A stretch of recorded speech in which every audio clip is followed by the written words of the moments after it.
Hi everybody, Dan Illman, Matt Bernier with the DRFBets race of the day for Thursday, November the 22nd. Race number 1 at Del Mar, 5 furlongs on the turf. Bet it with a DRFBets account. Sign up at bets.drf.com, receive a 300% deposit match. We kick off the 50-cent early pick 5 with the opener at Del Mar. Let's take a peek at the field.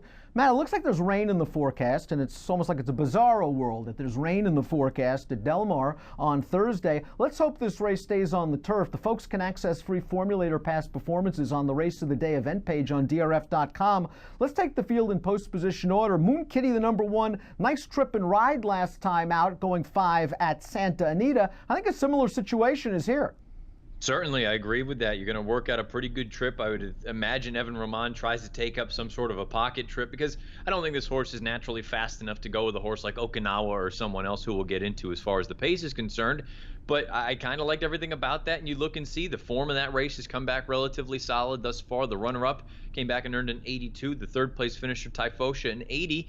I got to be honest with you. I think you're probably looking at a very similar situation, and the question will boil down to, can she handle this slight move up to the N2X level? That was the slightly faster division of the 1Xs by 6/100ths of a second at Santa Anita on November the 3rd, but the pocket trip could be coming, as you mentioned. That's what happened last time. Roman grabbed that position on the turn, waited patiently, tipped out at the quarter pole. The trip was beautiful, and I think another one could be coming here. There may not be a lot of speed in this race. The number 2 is Luminoso, who's cutting back from a mile to 5 furlongs. That is a substantial cutback in distance. I thought this horse ran okay last time out. It was a field that she was supposed to beat at 4 to 5. I'm concerned that she's just going to get run off her heels early. It's a combination of things. You brought up she was supposed to beat that field, and she did so, but there's a reason she was supposed to beat that field, and it hasn't come back all that good thus far. You've got a number of horses that have fired in the mid-70 range, and you brought up the bigger piece. She's going to be so far behind unless all of a sudden Giovanni Franco is just absolutely intent and pushing hard on her to try to get her, to keep her within shouting range of the front end. I just can't help but think she's going to have 6-7 lengths to make up as they turn for home. Epidemia's Girl was such a good 2-year-old filly. She won the Blue Northern Stakes on New Year's Eve, and it looked like she'd be a player in the 3-year-old filly division in Southern California this year. Well, that did not work out for the prior connections. She only raced once. Something must have happened to her in that race because we have not seen her since March 10th. So she has only really run once this year and run once since December 31st. She ran into the very consistent miss bad behavior that day. This is a class drop for her, and I think she might, if she stays out to be healthy, be the horse with the most upside potential down the road. But I wonder if this is just a starting off point for something longer. That's kind of the way that I looked at it. You know, you're right. On her best day, even as a 2-year-old, she had numbers that were comparable and competitive against a group like this, but she's been gone for so long. Now she goes out for Billy Morey. I feel like a mile is really what her distance is and what her game is. I would imagine this is nothing more. Let's get a race under her belt, and we'll get back to Santa Anita. Sensible Myth, the number 4, ships west for trainer George Weaver. Not sure if the East Coast Turf sprinters are as good as the ones on the West Coast. It seems the route horses are better. Sensible Myth, though, really took to Lasix last time out at Keeneland, scoring with a career-best 83 Beyer, and it appears she has a little bit of tactical speed. And I think if this race doesn't really set up as a barbecue, she can stay close. I have to be honest with you, I don't really know what to do with her in here because that most recent run, like you say, the Keeneland race, the Lasix went on for the first time and she got the job done well enough, almost 4 lengths to the good. But I don't know what she really beat in there. It's too early to tell because none of the horses have exited that race. But at the same time, you know, is 5 furlongs a little bit on the sharp side for her? I mean, 5.5, it seems like that's where she has done her best work. And I do wonder, I know she has a couple of victories at this distance. I just wonder if she wants a little bit more real estate. SY Sky is the number 5, 3-1 on the morning line for Joe Talamo. This horse has only raced once on the turf going down the hill. It resulted in a victory with a career best 91 Beyer speed figure. Unfortunately for SY Sky, she exited that race with a fairly serious soft tissue injury, and she was out for over a year. She's come back now twice on dirt. She's been the beaten favorite both times against Calbred stakes horses. 3rd start of the form cycle. Is she ready to rock and roll? Well, look, if she doesn't get it going here, I think we might be looking at something where she's going to need some even more class relief because it feels like I don't think she's run poorly in each of the first 2 starts. I think she's run, in the grand scheme of things, just fine. I do wonder if getting back to the turf ultimately is going to be the thing that wakes her up. She's a perfect 1-for-1. You can't help but notice D'Amato's numbers in turf sprints, just the raw numbers aren't particularly strong, only about 5%. But I feel like if she is going to get it done, this is going to be the spot. I thought long and hard about picking her. the reason I chose to go against her and picked her second. I just feel like she's going to be an underlay in this race. Okinawa to me is a tough read. We check out the Timeform US pace projector. Favorable scenario Timeform US believes for Okinawa, having her out there on the lead in a blue situation, favoring horses on or near the early lead. I won't hold the swing time against her. It was a very tough situation, stretching out to a mile, probably too far for her at this point in her career, and then chasing the very fast Fahan Mura. That's a tough situation, and Okinawa was not up to it. But then you go back to her prior races on turf, and even go back to the race for Chad Brown 4 starts back. This filly's a money burner, and she's 4-1 on the morning line, and I'm not sure I want to take that price. Yes, she could easily win this race, but I'm not sure she's got that killer instinct.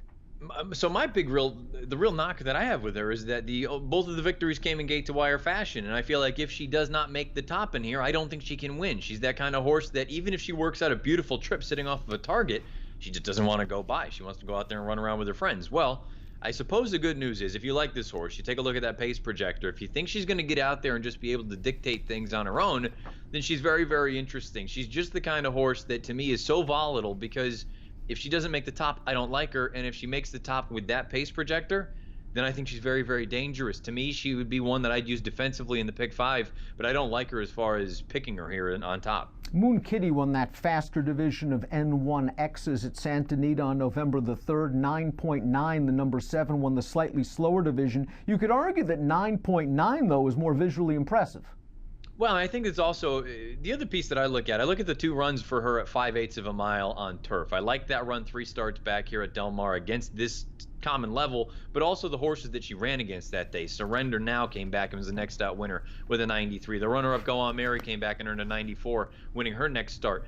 There's a part of me that feels like coming off that little bit of a layoff most recently at Santa Anita, maybe we didn't even see her best effort, and now getting back to Del Mar, I know she's 0 for 4 and she's never hit the board.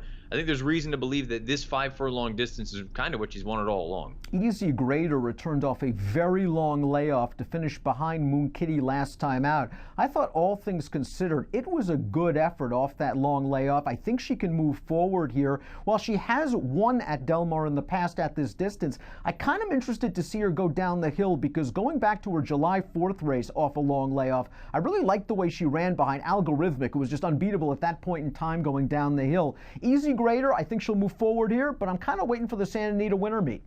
And you know what?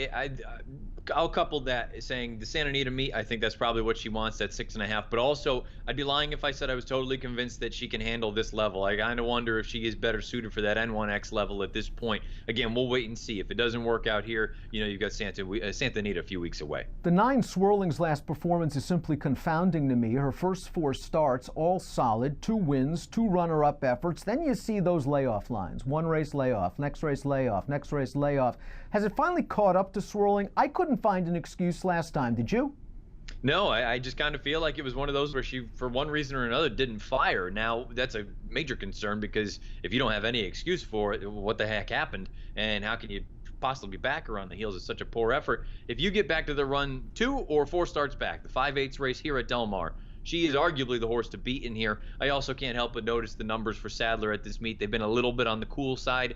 I think she can certainly win. I think she has a puncher's chance. I don't love her on top, though. And that was a good field she was in against last time out at Santa Anita. Dominating Woman came back to run second in a grade 2 stake with a 92 Beyer speed figure. Third place finisher came back to win with an 83. You're right. If she runs 2, 3, 4 back, she's going to be right in the thick of things. That just last race was a head scratcher. Let's take a look at our top picks for the Thursday DRFBets race of the day. You're going with a price. 9.9 is 8-1 on the morning line.